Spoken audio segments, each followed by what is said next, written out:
So இந்த narration வந்துட்டு first Tamil sir தான் சொன்னாரு. ஸோ எனக்கும் ஃபர்ஸ்ட் சாக்லேட் பாய் அந்த மாதிரிலாம் நடிக்கணுங்கிற ஆசை. ஓகே. ஆனா ஸ்கிரிப்ட் கேட்டோன்னே எனக்கு ரொம்ப பிடிச்சிருந்தாரு. ஏன்னா based on real life story கூட. அதுக்கப்புறம் என்னன்னா நம்மளுக்கு வந்துட்டு ஃபர்ஸ்ட் படம் பண்ணும்போது கொஞ்சம் ஹார்டான சப்ஜெக்டா பண்ணா மற்ற படம் பண்ணும்போது கொஞ்சம் ஈஸியா இருக்குங்கிற ஒரு பிலீஃப் இருந்துச்சு. ஸோ இது நல்லா இன்டென்ஸான கேரக்டர் ரோலா இருக்கும். சரி ஓகே நம்ம ட்ரை பண்ணுவோம்னு சொல்லிட்டு அதுக்கு ட்ரைனிங்லாம் போயிட்டு. ஓகே. ஆனா ஃபர்ஸ்ட் படமே பயங்கரமா இருந்துச்சு. நிறைய இடத்துல ஓட வேண்டியது, அடி வாங்க வேண்டியது, என்ன நிறைய ரியலாவே கைதின்னு தான் நினைச்சாங்க. அப்படியா? உங்களுக்கு தெரியுமா சார், நம்ம அந்த ஜெயிலுக்கு வெளில எடுத்துட்டோம்ல, அங்க வந்துட்டு சுரேஷ் சார்ட்ட வந்துட்டு ஒரு போலீஸ் ஆஃபீஸர் வந்துட்டு பேசிக்கிட்டு இருக்காரு. தம்பி எங்க பிடிச்சிங்க, ரியலாவே கைதி மாதிரியே இருக்காப்ல. நீங்க கொஞ்ச நேரம் இங்க நிக்க வச்சுட்டு அங்கிட்டு போனீங்கன்னா நாங்க பிடிச்சிட்டு போயிருந்தோம் அப்படிமாப்ல.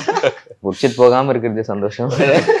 நியோமேட்டின் ஹேர் க்ரோத் லோஷன். இது சாதாரணமான ஹேர் ஆயிலை விட பல மடங்கு வேகமா ஊடுருவி முடி கொட்டுறது, அடர்த்தியின்மை, சிறுவயது வழுக்கை போன்ற பிரச்சனைகளை தடுத்து முடி அடர்த்தியா வளர உதவுது.